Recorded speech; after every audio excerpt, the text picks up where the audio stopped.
प्रिय विद्यार्थियों, आज हम जो है हाई स्कूल में फिजिक्स के बारे में पढ़ा रहे थे। उसमें हमने आपको क्या कहते हैं, गोलीय दर्पण के बारे में और प्रकाश के बारे में, इसके बारे में समझाया था।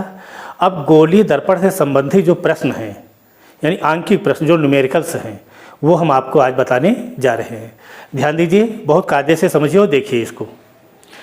तो गोलीय दर्पण से संबंधित आंकिक प्रश्न, तो गोलीय दर्पण से संबंधित जो आंकिक प्रश्न होते हैं उनको सॉल्व करने से पहले थोड़ा इसकी जो चिन्ह परिपाटी है उसको समझ लीजिए।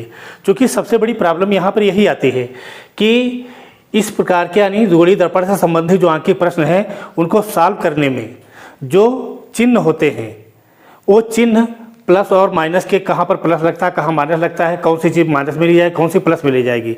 तो ये जो दर्पणों से संबंधित चिन्ह परिपाटी है उसको पहले कायदे से समझ लीजिए। ठीक, ध्यान दीजिए।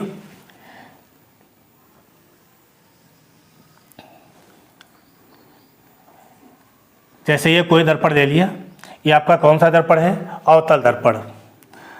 अवतल दर्पण का ये मुख्य अक्ष है, ये वाला मुख्य जिस बिंदु पर यहाँ काट रहा है ये ध्रुव P हो जाएगा। ये इसका फोकस F और ये वक्रता केंद्र C। ठीक, चिन्ह परिपाटी हमारी क्या कहती है? दर्पण में जो भी दूरी होती है वो सदैव दर्पण के ध्रुव से नापी जाती है। यानी अगर इसका हम निर्देशांक प्रणाली का प्रयोग करें तो बिल्कुल निर्देशांक प्रणाली की तरह इसका यूज होता है कि अगर हम मान लें ये जो मुख्य अक्ष है इसको हम मान लें आपकी x अक्ष है, ये यहाँ से जाने वाली रेखाखंड मान लीजिए खींच रहे हम, ये आपका कौन सा है? y अक्ष है।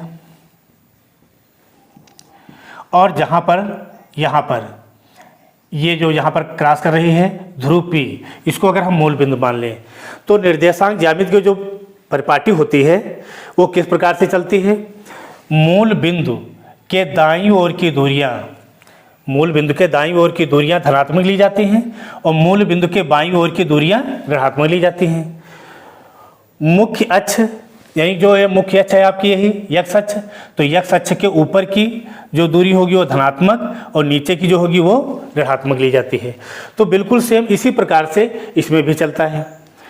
यहाँ पर देखिए, कोई भी प्रकाश किरण जो होती है वो सदैव दर्पण के बाईं ओर से डाली जाती है और दर्पण के बाईं ओर से जब डाली जाती है और दाहिनी ओर जाकर के निकलती हो, तो यहाँ पर अगर मान लीजिए ये प्रकाश किरण है, ये प्रकाश किरण किधर से डाली गई? दर्पण के बाईं ओर से। तो दर्पण के बाईं ओर से आपतित प्रकाश किरण है, यहाँ पर टकराएगी और ऐसे निकल जाएगी। ठीक, तो दर्पण के बाईं ओर से डाली गई प्रकाश किरणें, ठीक, अगर मान लीजिए दर्पण के बाईं ओर से डाली जा रही है तो वो प्रकाश किरण यानी आपतित किरण की दिशा में नापी गई दूरियां सदैव धनात्मक होंगी और आपतित किरण के विपरीत दिशा में नापी गई दूरियां सदैव ऋणात्मक ली जाएंगी। अब आपतित किरण की दिशा में नापी गई दूरियां, जैसे मान लीजिए यहाँ पर एक फिगर बना लिया जाए, अगर साफ सुथरा एक फिगर बना लिया जाए तो उससे बिल्कुल क्लियर हो जाएगा।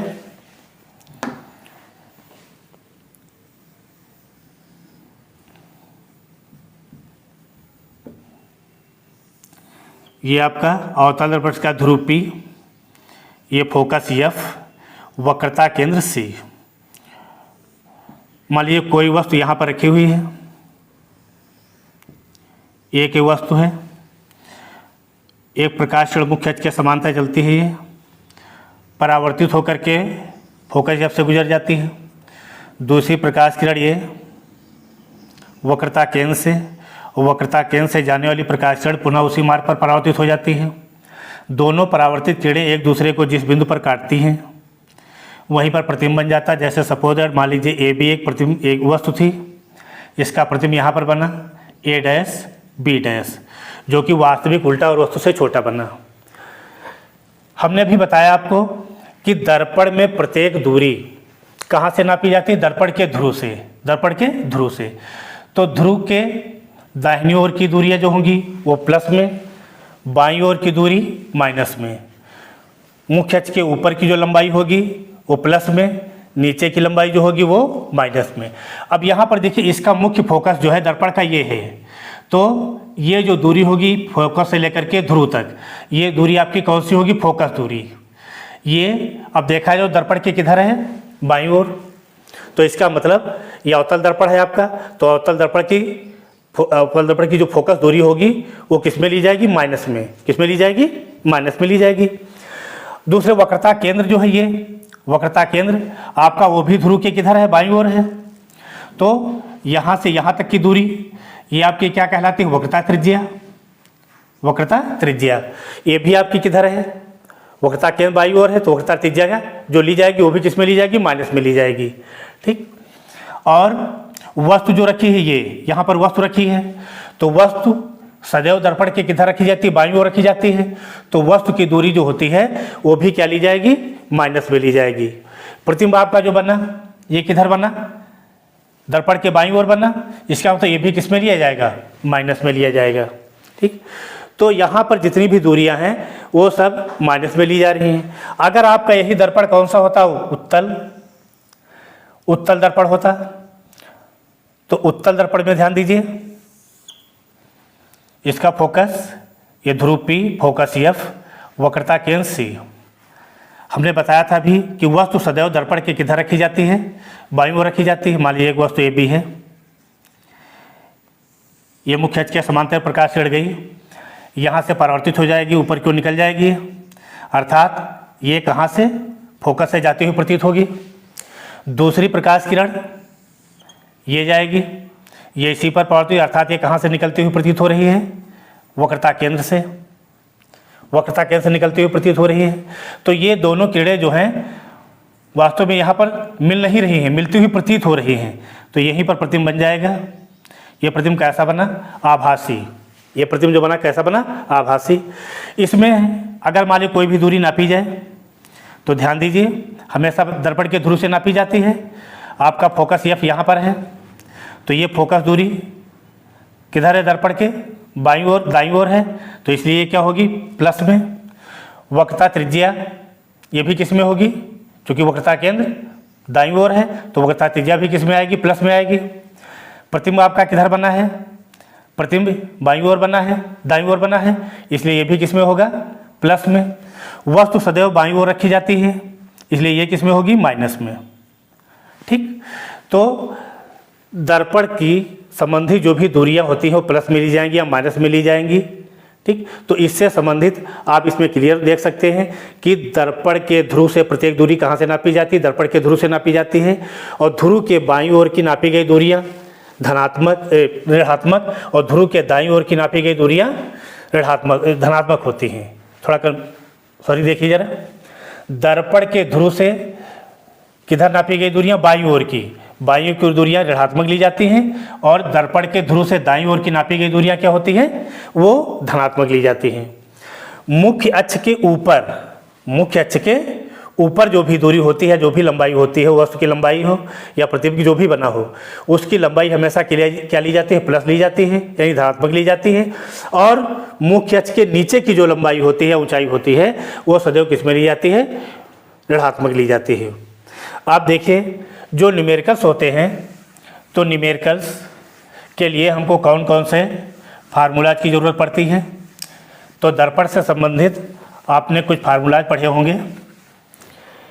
ये कौन कौन से होते? देखिए, आपका एक पहला जो फार्मूला होता है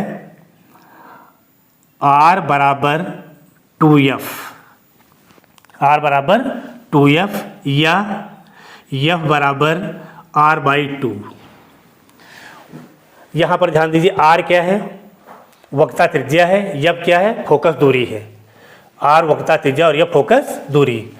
यहाँ पर अगर इसमें शो कर दे हम अगर इस चीज को,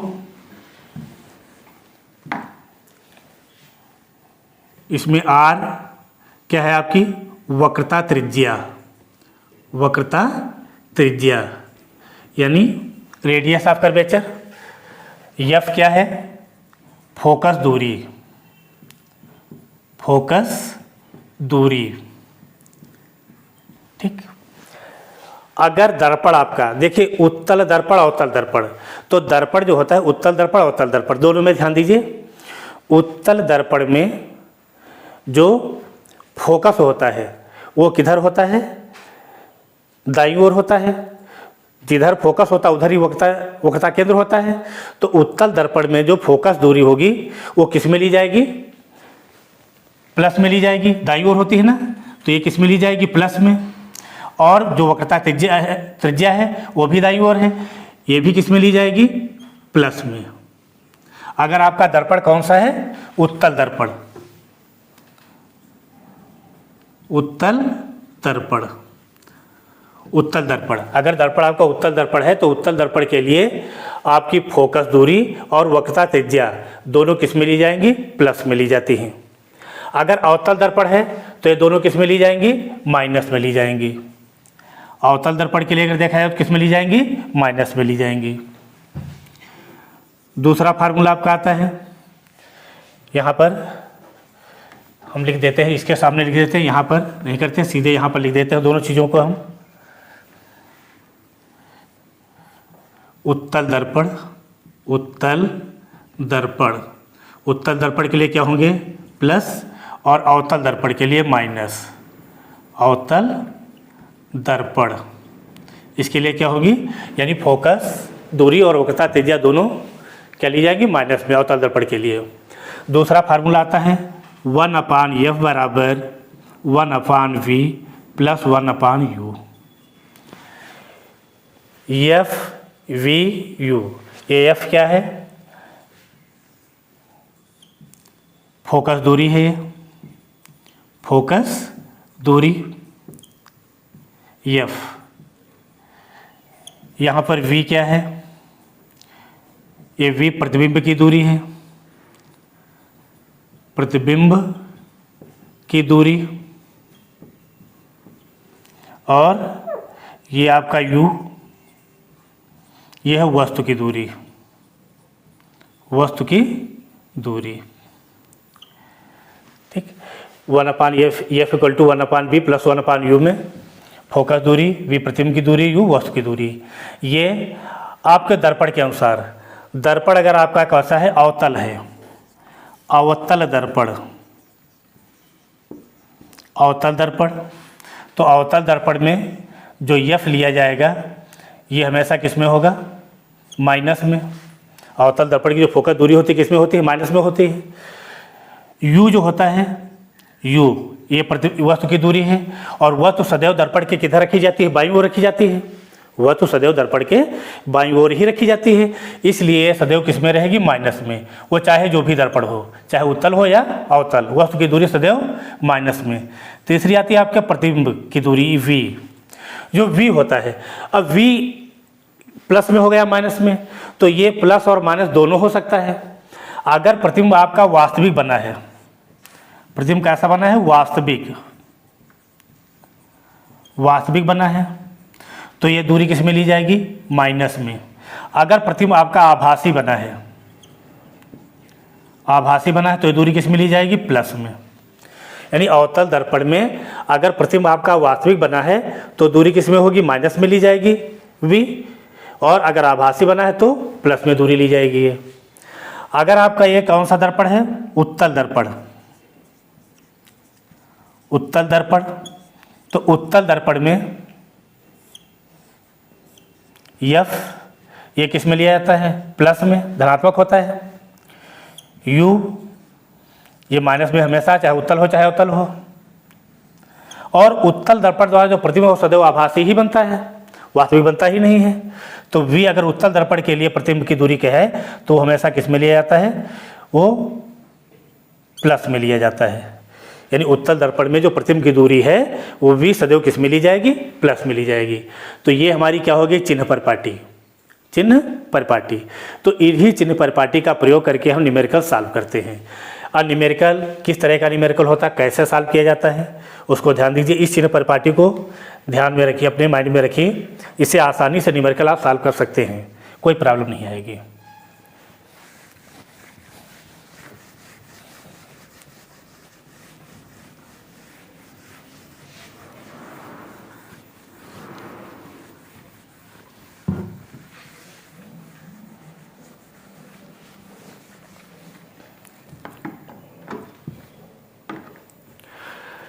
ध्यान दीजिए एग्जाम्पल के तौर पर न्यूमेरिकल्स, जैसे मान लीजिए कोई न्यूमेरिकल लिया जाए कि माना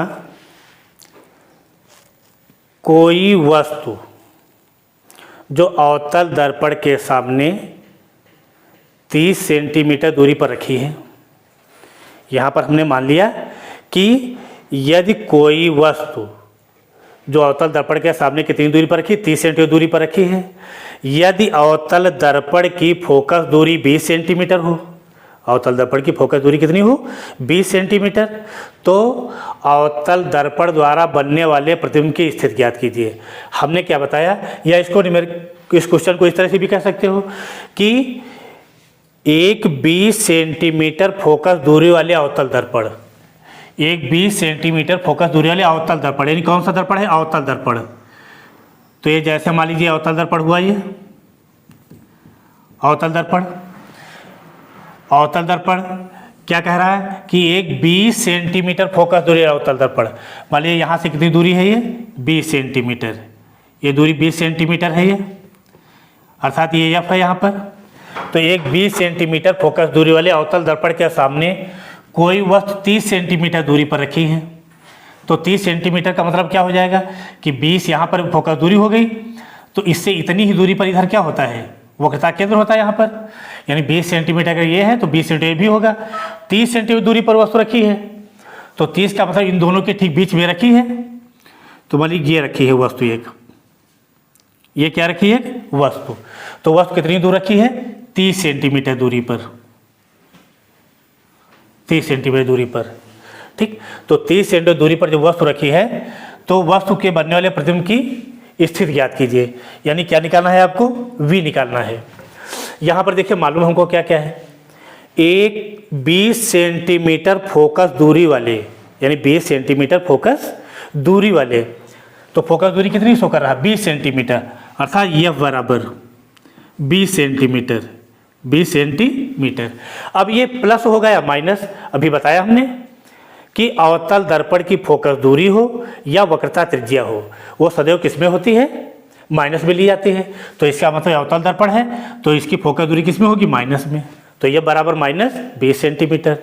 तो 20 सेंटीमीटर फोकस दूरी वाले अवतल दर्पण के सामने 30 सेंटीमीटर दूरी पर वस्तु रखी है, यानी वस्तु कितनी दूर रखी है, 30 सेंटीमीटर दूर पर रखी है, दूरी पर। तो वस्तु की दूरी को किससे शो करते हैं, वस्तु की दूरी को शो करते हैं U से, वस्तु की दूरी को U से।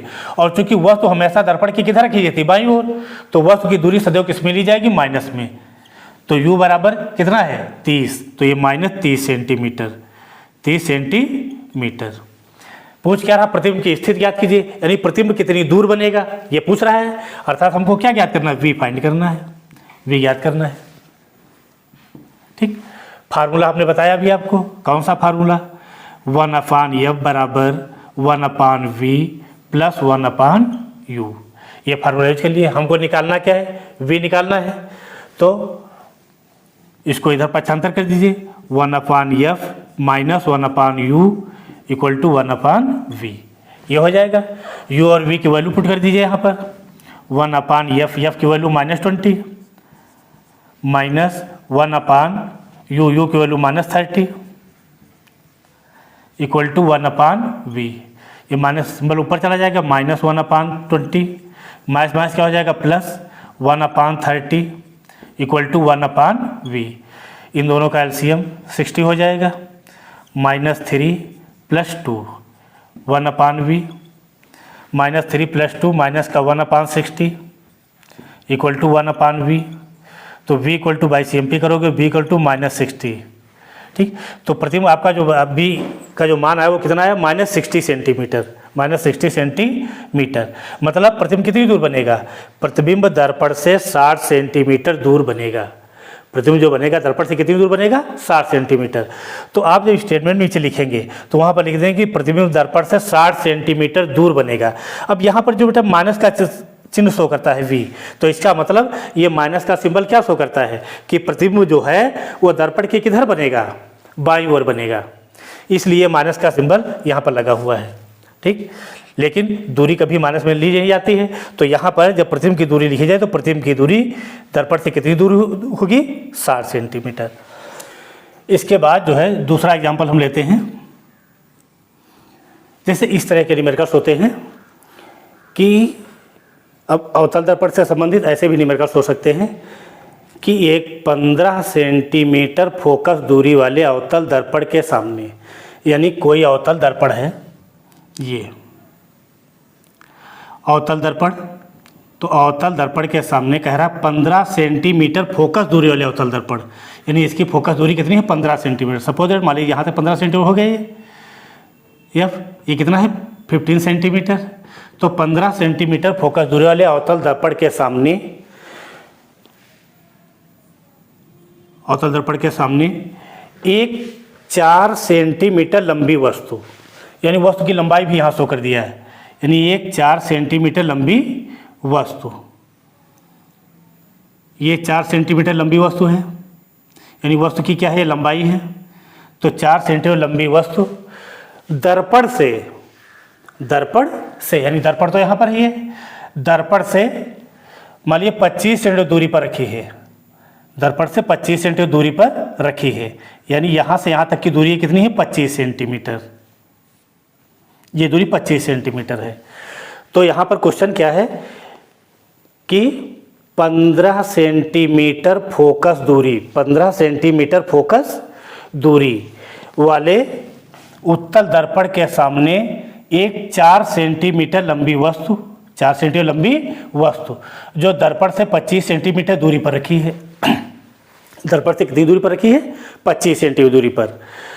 दर्पण द्वारा बनने वाले प्रतिबिंब की स्थिति, आकार और प्रकृति ज्ञात कीजिए, यानी दर्पण द्वारा बनने वाले प्रतिबिंब की स्थिति और प्रतिबिंब का आकार और इसकी प्रकृति, ये 3 चीज़ें निकालनी है। तो सबसे पहले यहाँ पर क्या पूछ रहा है कि प्रतिबिंब की स्थिति, प्रतिबिंब की स्थिति का तात्पर्य प्रतिबिंब कितनी दूर बनेगा, प्रतिबिंब का आकार का मतलब प्रतिबिंब कितना बड़ा बनेगा, ठीक। तो यहाँ पर हमको मालूम क्या है, सबसे पहले तो उन चीज़ों को हम नोट कर लेते हैं जो चीज़ें हमको कन्फर्म है मालूम है। तो यहाँ पर क्या मालूम है 15 सेंटीमीटर, 15 सेंटीमीटर फोकस दूरी, तो फोकस दूरी कितनी है 15 सेंटीमीटर, यह बराबर -15 सेंटीमीटर बताया था हमने भी, क्योंकि अवतल दर्पण है फोकस दूरी किस में ली जाएगी माइनस में। वस्तु कितनी दूर रखी है 25 सेंटीमीटर दूरी पर रखी है दर्पण से, तो वस्तु की दूरी को u से शो करते हैं, तो u बराबर 25 सेंटीमीटर, और ये भी किस में ली जाएगी माइनस में, क्योंकि वस्तु की दूरी सदैव माइनस में ली जाती है। अब ये जो 4 सेंटीमीटर लंबी वस्तु, तो वस्तु की ये क्या है लंबाई, और वस्तु की लंबाई को शो करते हैं हम O से, यानी O बराबर कितना दिया गया है 4 सेंटीमीटर।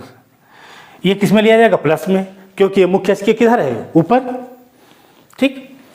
अब यहाँ पर हमको ज्ञात क्या करना है, करा प्रतिबिंब की स्थिति, यानी प्रतिबिंब की स्थिति अर्थात प्रतिबिंब कितनी दूर बनेगा तो V फाइंड करना है। दूसरी चीज प्रतिबिंब का आकार, प्रतिबिंब का आकार, तो प्रतिबिंब का आकार का मतलब I, ये 2 चीज़ें निकालनी है, ठीक। फार्मूला वही दर्पण के लिए कौन सा फार्मूला 1/f बराबर 1/v plus 1/u। v find करना है, u को इधर ट्रांसफर कर दो, 1/f equal to minus 1/u equal to 1/v। Value put कर दीजिए 1/f, f की वैल्यू -15 माइनस 1/u, u -25 है, तो यहाँ माइनस लोगे तो माइनस क्या हो जाएगा प्लस 25 इक्वल टू 1/v। इन दोनों का एलसीएम 75 आ जाएगा, -5 प्लस 3 इक्वल टू 1/v। अब उसके बाद माइनस का 5 प्लस का 3, तो -2/75 1/v बाई CMP करेंगे तो v इक्वल टू कितना हो जाएगा -75/2, यानी माइनस का 2 3 6, ये यानी प्रतिबिंब कितनी दूर बनेगा 37.5 सेंटीमीटर दूर, 37.5 सेंटीमीटर दूर बनेगा प्रतिबिंब, यानी जो प्रतिबिंब आपका बनेगा वो कितनी दूर बनेगा 37.5 सेंटीमीटर दूरी पर बनेगा। अब अगर मान लीजिए यहाँ से देखा जाए तो आपका प्रतिबिंब बनेगा भी ऐसे, जैसे यहाँ से प्रकाश मुख्य अक्ष के समांतर जाएगी, ये कहाँ से मुख्य अक्ष के समांतर चलने वाली प्रकाश सदैव फोकस से निकलती है, ये निकल गई। दूसरी प्रकाश किरण, यहाँ पर इतनी दूरी पर ये है 15, यहाँ पर वाली ये वक्रता कैंसी है। दूसरी प्रकाश किरण ये यहाँ से निकलेगी, कहाँ से, ये फोकस से, और फोकस से जाने वाली प्रकाश किरण जब परावर्तित होती है कहाँ से निकल जाती है,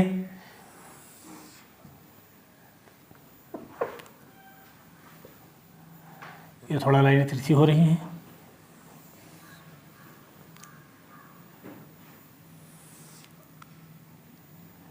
यहाँ पर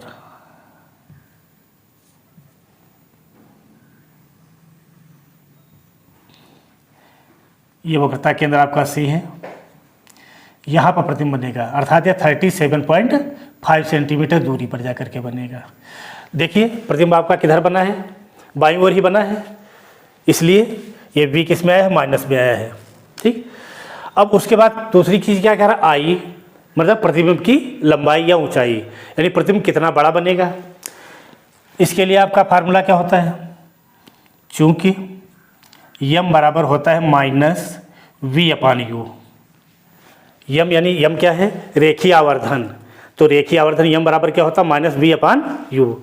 यहाँ पर वी हमको मालूम हो चुका है, यू पहले से ज्ञात था, वैल्यू पुट करेंगे तो माइनस वी कितना है, माइनस 37.5, या ऊपर और पार्ट लिख तो बात वही है, तो माइनस 75/2।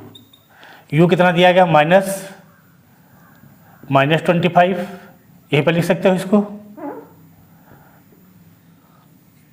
ये चीज़ माइनस माइनस कट जाएगा, 25 तिया 75, माइनस 3/2 मतलब माइनस 1.5 सेंटीमीटर, माइनस 1.5 सेंटीमीटर। ये थोड़ा सा हमको लगता है कुछ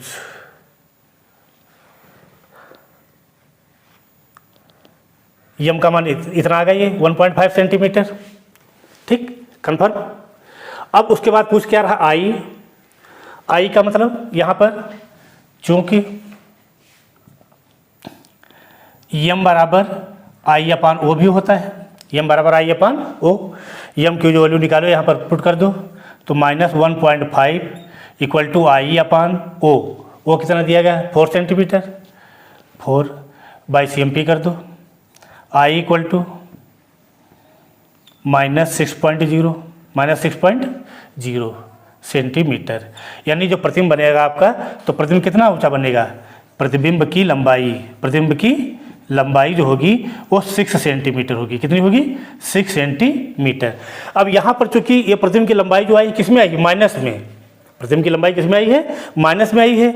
इसलिए अगर मान लीजिए प्रतिबिंब की लंबाई माइनस में आई, जिसका मतलब मुख्य अक्ष के किधर बनना है, नीचे, मुख्य अक्ष के किधर बनना है, नीचे, और मुख्य अक्ष के नीचे अगर कोई प्रतिबिंब बनना है तो इसका मतलब वो क्या है, उल्टा।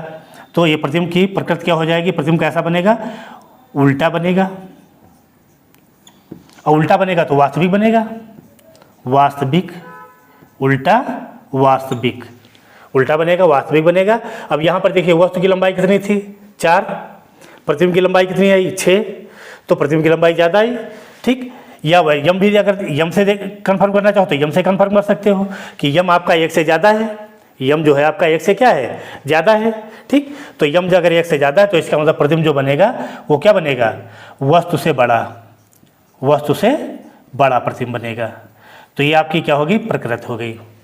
तो यहाँ पर क्वेश्चन आपका क्या था कि एक 15 सेंटीमीटर वाले अवतल दर्पण के सामने एक 4 सेंटीमीटर लंबी वस्तु जो दर्पण से कितनी दूर रखी है, 25 सेंटीमीटर दूरी पर रखी है, 25 सेंटीमीटर दूरी पर रखी है। तो वस्तु यानी दर्पण द्वारा बनने वाले प्रतिबिंब की स्थिति, आकार और प्रकृति याद कीजिए। सीधा सारी वैल्यू रख के पुट कर लिया, फार्मूले में पुट कर दिया, और उसके आधार पर सारी चीज़ें हमने क्या किया, निकाल लिया। ठीक, तो कन्फर्म हो गया बेटा। तो इस प्रकार से आप न्यूमेरिकल्स जो होते हैं वो सॉल्व कर सकते हैं इस फार्मूले का यूज करके। और इसके आधार पर बहुत सारे न्यूमेरिकल्स अभी जैसे रेखीय आवर्धन से संबंधित न्यूमेरिकल्स हैं, उत्तल दर्पण से संबंधित न्यूमेरिकल्स हैं, ये हम आपको अगले वीडियो में बताएंगे और बहुत कायदे से उसको समझा देंगे, समझ में बात आ जाएगी। थैंक्स।